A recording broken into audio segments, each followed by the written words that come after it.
ಹೂವಿನಿಂದ ಒಂದು ಆಗಮನ ಆಗಿದೆ ನಿಮಗೆ.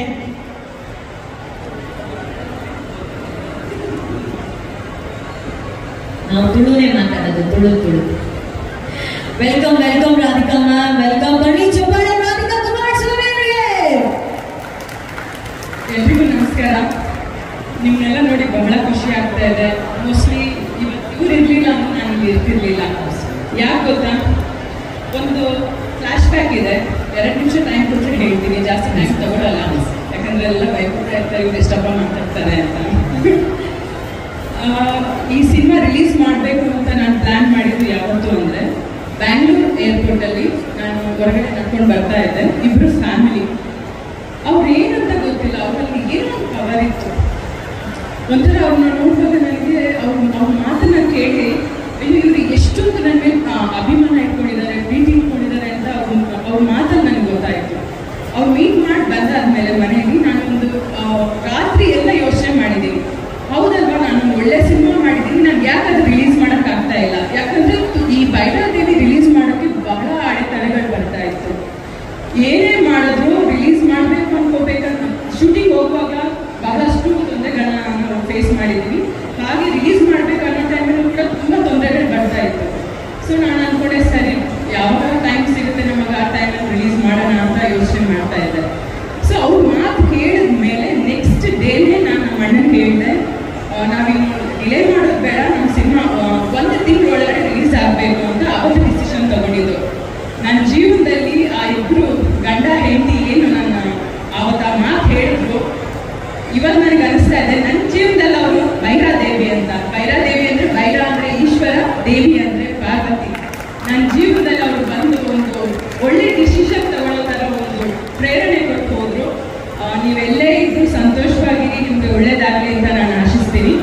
ಇನ್ನು ನಮ್ಮ ಸಿನಿಮಾ ವಿಷಯಕ್ಕೆ ಬಂದಾಗ, ನಮ್ಮ main pillar handsome hero, gem of A person, ನಿಮ್ಮೆಲ್ಲರ ನೆಚ್ಚಿನ ರಮೇಶ್ ಸರ್ ಅವರು.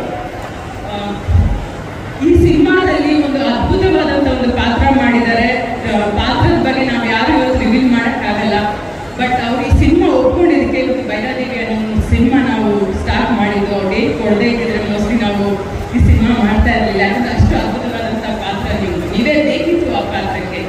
ನಮ್ಮ ಶ್ರೀಜಯ್ ಅವರು ಅದೇ ಹೇಳ್ತಿದ್ರು, ರಮೇಶ್ ಸರ್ ಇಲ್ಲ ಅಂದರೆ ಈ ಪಾತ್ರನ ಬೇರೆ ಯಾರನ್ನೂ ನಾವು ಯೋಚನೆ ಮಾಡೋಕ್ಕೂ ಆಗಲ್ಲ ಅಂತ. ಸೊ ನೀವು ಡೇಟ್ಸ್ ಕೊಟ್ಟಿದ್ದಕ್ಕೆ ನಾವು ಈ ಸಿನಿಮಾ ಸ್ಟಾರ್ಟ್ ಮಾಡಿದ್ವಿ. ನಿಜಕ್ಕೂ ನಿಮ್ಮ ಜೊತೆ ವರ್ಕ್ ಮಾಡಿದ್ದು ಬಹಳನೇ ಖುಷಿ ಆಯಿತು ರಮೇಶ್ ಸರ್. ಮತ್ತು ಇನ್ನು ನಮ್ಮ ಅನು ಅಕ್ಕ, ಯಾಕಂದರೆ ನಾನು ಅವತ್ತು ಅವರಿಗೆ ಗೊತ್ತಾಗಿ ಸಿನಿಮಾದಲ್ಲಿ ವರ್ಕ್ ಮಾಡ್ತಾ ಇರೋದು ತುಂಬ ಎಂಜಾಯ್ ಮಾಡ್ತಾ ಇದ್ವಿ. ನಾನು ಸ್ಟಾರ್ಟಿಂಗ್ ಹೊಸಬ್ಳು, ನನಗೆ ಏನು ಗೊತ್ತಿರಲಿಲ್ಲ. ನಾನು ಆ್ಯಕ್ಟಿಂಗ್ ಎಲ್ಲ ಪಾಪ ಅನು ಅಕ್ಕನೇ ನನಗೆ ಹೇಳ್ಕೊಡ್ತಾ ಇದ್ದಿದ್ದು ನಿಜ. ಸೊ ಅವರಿಗೆ ಬಂದಾಗಿ ಸಿನಿಮಾ ಟೈಮಲ್ಲಿ ಅದಾದಮೇಲೆ ಅವಾಗ ಏನು ಅವ್ರನ್ನ ನೋಡ್ತಾ ಇದ್ದೆ, ಆ ನಗು, ಆ ಮುಗ್ಧತೆ ಈಗಲೂ ಸಹ ಸ್ವಲ್ಪನೂ ಕೂಡ ಚೇಂಜ್ ಆಗಿಲ್ಲ. Thank you so much for your support ಅನ್ನೋ ಅಕ್ಕ. ಇನ್ನು ನಮ್ಮ ಕೊರಿಯೋಗ್ರಾಫರ್ ಎಲ್ಲಿದ್ದಾರೆ, ಮೋಹನ್ ಮಾಸ್ಟರ್ 3 ಹಾಡನ್ನ ಬಹಳ ಅದ್ಭುತವಾಗಿ ಕೊರಿಯೋಗ್ರಾಫ್ ಮಾಡಿದ್ದಾರೆ ಮಾಸ್ಟರ್. ನಿಜಕ್ಕೂ ನಿಮಗೆ ತುಂಬ ಥ್ಯಾಂಕ್ಸ್ ಹೇಳ್ಬೇಕು. ಯಾಕಂದರೆ ಅಷ್ಟು ಜನ ಕಾಯಿ ಅಮ್ಮಂದಿರನ್ನ ಇಟ್ಕೊಂಡು, ಅಷ್ಟು ಜನ ಅಗೋರಿಗಳನ್ನ ಇಟ್ಕೊಂಡು, ಅದ್ರ ಜೊತೆ ನನಗೆ ಕೊರಿಯೋಗ್ರಾಫ್, ಯಾಕಂದರೆ ನಾನು ಆ ಟೈಮಲ್ಲಿ ನಿಮ್ಗೆ ಗೊತ್ತಿರ್ಬೋದು ತುಂಬ ಟಯರ್ಡ್ ಆಗ್ತಾ ಇದ್ದೆ. ಸ್ಟಾರ್ಟಿಂಗ್ ಡೇ ನಾವು ಆ ಸಾಂಗ್ ಶೂಟ್ ಮಾಡೋ ಟೈಮಲ್ಲಿ ನನಗೆ ಆ ಕಾಯಿ ಎತ್ಕೊಂಡು ನಡೆಯೋಕ್ಕಾಗ್ತಿರ್ಲಿಲ್ಲ, ಒಂದು ಹಿಂಗೆ ಎತ್ತಿ ನಿಲ್ಲಕ್ಕೂ ಆಗ್ತಿರ್ಲಿಲ್ಲ. ಫಸ್ಟ್ ಡೇ ನೆನ್ಪಿರ್ಬೋದು ನಿಮಗೂ. ಅದೇನು ಆ ಗೆಟಪ್ ಹಾಕಿದ ತಕ್ಷಣ ಅದೇನು ಎನರ್ಜಿನೋ ಏನೋ ಗೊತ್ತಿಲ್ಲ, ನನಗೆ ತಲೆ ಹಿಂಗೆ ಎತ್ತಕ್ಕೂ ಸಹ ಆಗಲಿಲ್ಲ. ಅದಾದಮೇಲೆ ನಮ್ಮ ಕೊರಿಯೋಗ್ರಾಫರು, ನಮ್ಮ ಡೈರೆಕ್ಟರ್, ನಮ್ಮ ಟೀಮ್ ಎಲ್ಲ ಅಲ್ಲೊಂದು ಟೆಂಪಲ್ ಇತ್ತು. ಆ ಟೆಂಪಲ್ಗೆ ಹೋಗಿ ದೃಷ್ಟಿಯನ್ನು ತೆಗೆದ್ರು. ನಮ್ಮ ಡೈರೆಕ್ಟ್ರು ಕಾಳಿಯಮ್ಮನ ಭಕ್ತ, ಸೊ ಅವ್ರಿಗೆ ಆ ವಿಧಾನ ಗೊತ್ತಿತ್ತು. ದೃಷ್ಟಿ ತೆಗೆದ್ರು. ಆ ದೃಷ್ಟಿ ತೆಗೆದಾದ್ಮೇಲೆ ನನಗೆ ಒಂದು ಏನೋ ಎನರ್ಜಿ ಬಂದು, ಓಕೆ ಶೂಟಿಂಗ್ ಸ್ಟಾರ್ಟ್ ಮಾಡೋಣ ಅಂತ. ಒಂದು ಆಲ್ಮೋಸ್ಟ್ ಒಂದು 2-3 ಅವರ್ಸ್ ನನಗೆ ಎದ್ದೇಳಕ್ಕೂ ಆಗ್ತಾ ಇರಲಿಲ್ಲ, ಎನರ್ಜಿ ಇರ್ತಿರ್ಲಿಲ್ಲ ನನ್ನ ಬಾಡಿಯಲ್ಲಿ.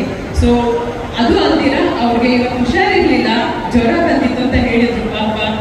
ಅದೆಲ್ಲ ಕೇರ್ ಮಾಡಿದಿರ ನಮ್ಮ ಸಿನಿಮಾದ ಸಾಂಗ್, ನಮ್ಮ ಸಿನಿಮಾ ಟ್ರೈಲರ್ ಯಶಸ್ಸು ಆಗಬೇಕು ಅಂತ ಇಷ್ಟು ದೂರ ಬಂದು ನಮಗೆ ಸಪೋರ್ಟ್ ಮಾಡಿದ್ದೀರಾ master. Thank you so much ನಿಮಗೆ.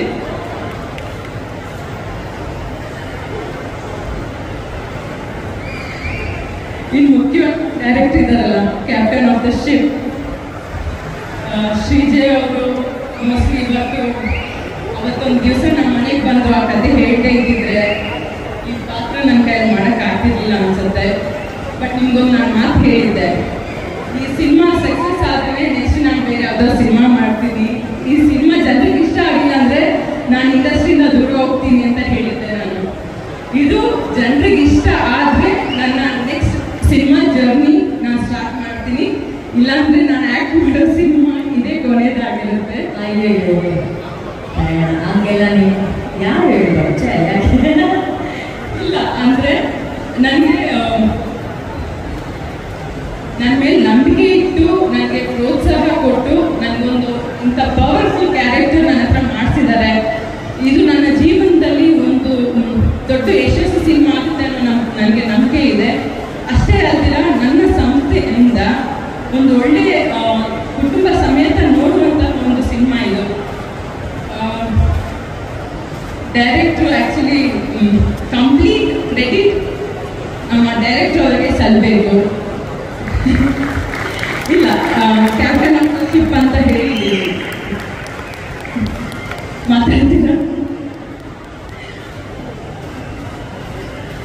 ಅಲ್ಲ ಮ್ಯಾಮ್. ಒಂದು ವಿಷಯ ಇದೆ, ಜಗೀರ್ ಸರ್ ಯಾವಾಗಲೂ ಒಂದು ಮಾತು ಹೇಳ್ತಾರೆ ಸರ್, ಕೊನೆನೇ ಇಲ್ಲದೆ ಇರುವಂಥ ಒಂದು ಜನ್ಮ ಅಂದರೆ ಅದು ಕಲಾವಿದರ ಜನ್ಮ. ಕಲಾವಿದರಿಗೆ ಕಲೆಗೆ ಯಾವತ್ತೂ ಕೊನೆನೇ ಇರೋದಿಲ್ಲ. ಸೊ ನೀವು ಒಳ್ಳೆ ಸಿನಿಮಾ ಮಾಡಿದಿರ, ನೀವು ಹೇಳಿದ್ರಿ ಕುಟುಂಬ ಸಮೇತ ಎಲ್ಲರಿಗೂ ನೋಡುವಂಥ ಒಂದು ಸಿನಿಮಾ ಅಂತ. ಒಂದು ಮಾತ್ರ ಇದೆ, ಕನ್ನಡಿಗರು ಯಾವತ್ತೂ ಒಳ್ಳೆ ಸಿನಿಮಾನ ಬಿಟ್ಟು ಕೊಟ್ಟೇ ಇಲ್ಲ. ಹೌದಲ್ವಾ? ಕನ್ನಡಿಗರು ಒಳ್ಳೆ ಸಿನಿಮಾನ ಸಪೋರ್ಟ್ ಮಾಡ್ತೀರ ತಾನೆ? ಅಷ್ಟೇ.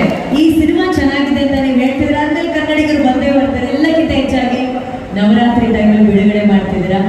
ನೀವು ಕಟೀಲಿ ದುರ್ಗಾ ಪರಮೇಶ್ವರನ್ನ ತುಂಬಾ ನಂಬ್ತೀರಾ. ನೀವು ಆ ತಾಯಿ ಈ ಸಿನಿಮಾಗೆ ಒಳ್ಳೇದು ಮಾಡಲಿ, ಇನ್ನಷ್ಟು ಮತ್ತಷ್ಟು ಸಿನಿಮಾಗಳಲ್ಲಿ ನೀವು ಕಾಣಿಸ್ಕೋಬೇಕು ಅನ್ನೋದು ನಮ್ಮೆಲ್ಲರ ಆಸೆ.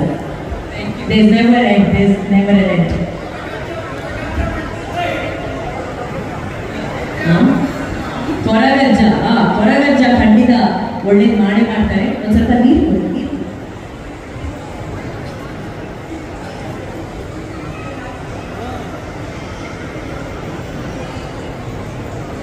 ಓಕೆ, ಅದು ಅಕ್ಕ ಬೈತಾ ಇದ್ದಾರೆ ನನಗೆ, ಏನಿದು ಲಾಸ್ಟ್ ಫಿಲ್ಮ್ ಅಂತೆಲ್ಲ ಹೇಳ್ತೀಯ, ಸಿನಿಮಾ ಬಿಡಬಾರ್ದು ಅಂತ.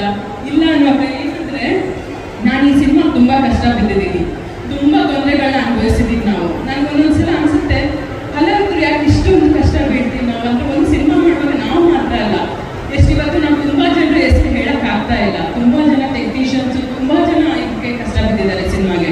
ಇವಾಗ ನೋಡಿ, ಆ ಸಾಂಗ್ ನಾವು ನೋಡ್ತೀವಿ, ಒಂದು 3 ಮಿನಿಟ್ಸ್ 4 ಮಿನಿಟ್ಸ್ ಅಲ್ಲಿ ಸಾಂಗ್ ನೋಡ್ತೀವಿ. ಬಟ್ ಅದ್ರ ಹಿಂದೆ ಎಷ್ಟು ಜನರ ಪರಿಶ್ರಮ ಇದೆ. ಆ ಡ್ಯಾನ್ಸಸ್ ಪಾಪ ಅಗೋರಿ ಗೆಟಪ್ ಹಾಕುವಾಗ, ಕಾಳಿ ಗೆಟಪ್ ಆದ್ರೂ ಪರವಾಗಿಲ್ಲ, ಮೇಕಪ್ ಅಲ್ಲಿ ಇದ್ವಿ ನಾವು. ಆ ಅಗೋರಿ ಗೆಟಪ್ ಹಾಕುವಾಗ ನೋಡೋಕ್ಕೆ ಸಿಂಪಲ್ ಅನ್ಸುತ್ತೆ, ಬಟ್ ಅದನ್ನ ಹಾಕೊಂಡು ಆ ಹೆಣ್ಮಕ್ಳು ಅಳ್ಳೋರು ಡಾನ್ಸಸ್ಸು. ಅಯ್ಯೋ ನಮ್ಗೆ ಆಗ್ತಾ ಇಲ್ಲ, ಫುಲ್ ಬಾಡಿ ಉರಿ ಬರ್ತಾ ಇದೆ ಅಂದ್ರೆ ಕೆಲವು ಪರ್ಸನಲ್ ಪ್ರಾಬ್ಲಮ್ಸ್ ಇರುತ್ತೆ ಹೆಣ್ಮಕ್ಳು, ನಾವು ಹೇಳೋಕ್ಕಾಗಲ್ಲ. ತುಂಬಾ ಟಾರ್ಚರ್ ಅನುಭವಿಸಿದ್ದಾರೆ ಪಾಪ. ಸೊ ಹಾಗಾಗಿ ಈ ಟೈಮ್ನಲ್ಲಿ ನಾನು ಸುಮಾರು ಜನ ಹೆಸರನ್ನ ನಾನು ಹೇಳಿಲ್ಲ, ದಯವಿಟ್ಟು ಬೇಜಾರು ಮಾಡ್ಕೊಬೇಡಿ. ತುಂಬ ಜನ ಈ ಸಿನಿಮಾಗೋಸ್ಕರ ಕಷ್ಟ ಬಿದ್ದಿದ್ದೀರಾ. ಸೊ ನೀವೆಲ್ಲ ಬಂದು ಇದೇ ಅಕ್ಟೋಬರ್ 3ನೇ ತಾರೀಕು ನಮ್ಮ ಭೈರವ್ ದೇವಿ ಸಿನಿಮಾ ರಿಲೀಸ್ ಆಗ್ತಾ ಇದೆ, ದಯವಿಟ್ಟು ಪ್ರೋತ್ಸಾಹಿಸಿ.